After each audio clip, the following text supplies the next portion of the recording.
الأخبار على جوهر FM.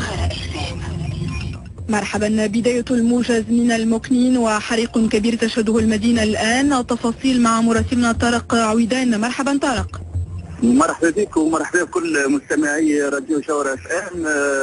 منذ اكثر من ساعه ونصف تقريبا الحمايه المدنيه تقوم باطفاء منزل من امام طريق الرابطه ما بين مكنين وطلبه قدام المونوبري. الاسباب هي وجود كميات كبيره من الايثانوس والمازوت، 50 بدون ايثانوس وزوج حاويات من المازوت. الحاويه تحتوي على 1000 لتر للمازوت. الحمايه المدنيه تقوم باطفاء هذا الحريق، 3 سيارات كبيره، 3 شاحنات كبيره تطفئ الحريق الموجود كما قلنا قدام المنزل. العديد من المواطنين يعاونوا في الحمايه المدنيه باش يحاولوا السيطره على النيران اللي اكثر توا من ساعه قلنا وهي تحاول في اطفاء الحريق. حاجه اخرى، في نفس التوقيت بالضبط اشتعل الحريق يبتعد على هذا المكان 700 متر تقريبا في احدى المستودعات القريبه.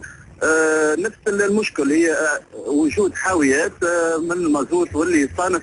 المشكل كبير يظهر لي معناها يلزم معناها السلطات تنتبه له وتحاول تسوق الحكايه هذه، وان شاء الله نوفيكم اكثر تفاصيل في وقت لاحق. طارق، هل من اضرار في الاشخاص؟ الخسائر ماديه ولكن الاضرار البدنيه غير موجوده. كان فما شخص برك هو مولى الحاويات هذه، خرج معناها من الطاف الله في الوقت المناسب قبل اندلاع النيران بدقائق او لحظات تقريبا. نعم، شكرا لك طارق عويدان، وسنتابع معك اكثر اخبار في هذا الحادث.